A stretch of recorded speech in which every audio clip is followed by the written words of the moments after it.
Hi, it's Fiestaro. Hello, collective. So, this is your love reading. Okay, so, here. Diba? Any zodiac sign will do. Oo. So, before tayo mag-start, kung hindi ka pa nakakapag-subscribe, please do subscribe and hit the notification bell para lagi po tayo maging updated sa mga mangyayari pa lang. Okay? And yeah, don't forget na mag-follow sa atin pong FB page. And kung meron pong tanong pagdating sa private reading, you can message me sa akin pong FB page for more info. Okay, and yes, if you're interested na magpa-reading sa aking friend, open naman siya and available, diba? Oo, so, wag nyo na rin kalimutan na i-follow yung kanyang page. Okay, so, there. And, nga, ang ating bracelet is palaging available in red and black. Okay, this is the all-in-one Evil Eye bracelet. So, meron siya charm regarding sa kaperahan, sa protection, sa health, sa love, and sa healing. Nandyan lahat. Okay, so, with matching your initial. Okay, so, yeah. Again, available siya sa red and black strings. Okay, so kung may tanong po, message lang po no, sa atin pong FB page for more info. Okay, so there. So collectives, ano bang meron? Collectives, ano bang situation ninyo ng person mo na to na iniisip? Okay, anong situation nyo ng person mo na iniisip mo ngayon? Anong meron sa situation? Okay, isa pa. There. Rejection. Okay, abandoned, dismiss, irrational fear. Okay, and realizations. Okay, epiphanies, understandings, awakenings. Okay, so meron na talaga ditong napagtanto na okay, parang this is it, final, parang ganyan. Parang marami na sigurong nangyaring rejection dito, no, mga collectives. So that is why dumating na sa puntong okay, naiintindihan ko na, alam ko na kung bakit ganito, ganyan. Okay, so there's awakening. Realizations for some of you nga, no? Okay, so tingnan natin. Ano bang meron pagdating sa person mo? Anong meron pagdating sa person mo, collectives? Bakit ganyan? Bakit na-realize mo na or sabihin natin may na-realize ka na sa situation? Anong meron? The Ten of Pentacles in reverse. Okay, so this person is not sincere. Or sabihin natin hindi pa siya ready to settle or hindi pa siya ready na mag-commit talaga. Why? Why the Ten of Pentacles in reverse? The Nine of Pentacles. Yeah. The Nine of Pentacles. This is sabihin natin, eto ha, nakakayamot yung energy na to, collectives. Okay? So, sabihin natin maraming pinagdaanan, no? Marami na kayong pinagdaanan ng taong to. Pero hindi kanya kayang may priority. Like, okay, meron siyang mga responsibilities, pero hindi kanya may una-una or sabihin nating mailagay man lang sa top 5 priority. Okay? Yeah, the Knight of Pentacles. See, there's no movement. No movement. Okay, like slow to no movement or slow to no action ang nangyayari.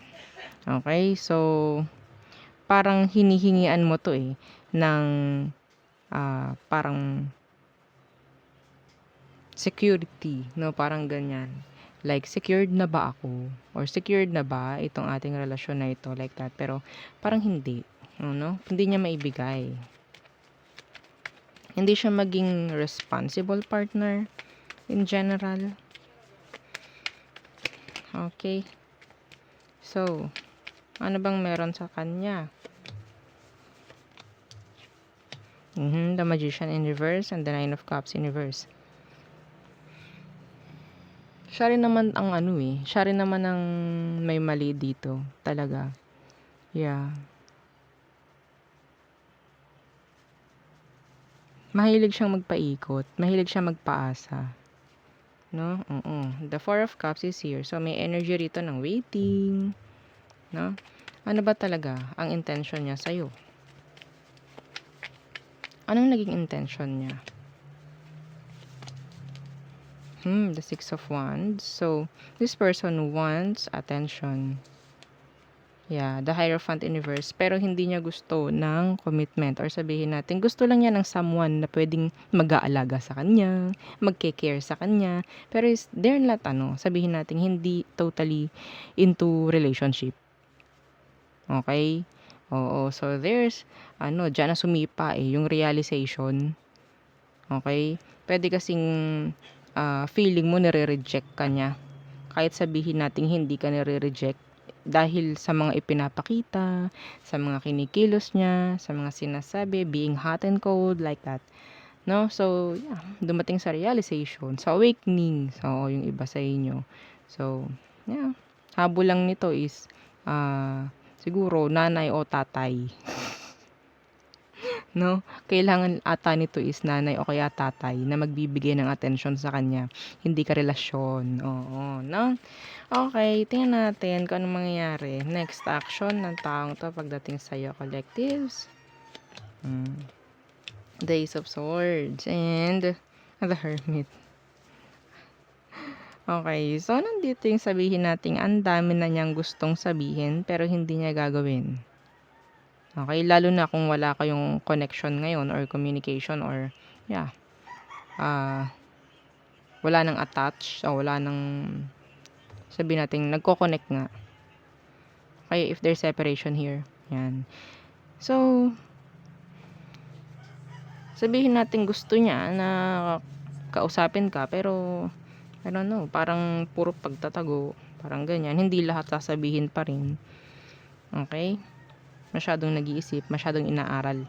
Or aaralin ng taong to. Aaralin ng taong to yung mga gusto niyang sabihin. It's like, hindi siya totally magmamadali. Okay? Yeah. Advice. Advice.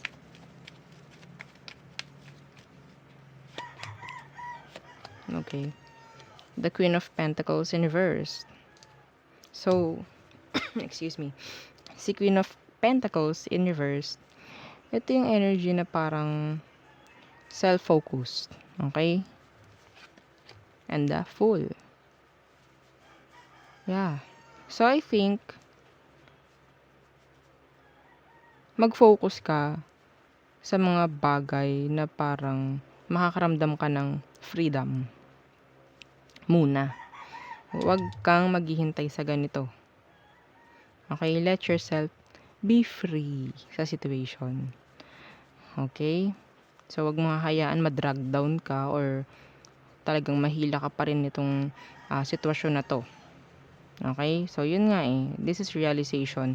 So, realization, pwedeng ito rin The Fool. Okay? Like, awakening. So, parang new start. Parang ganyan. Understanding. Mga ganyan. So, yeah.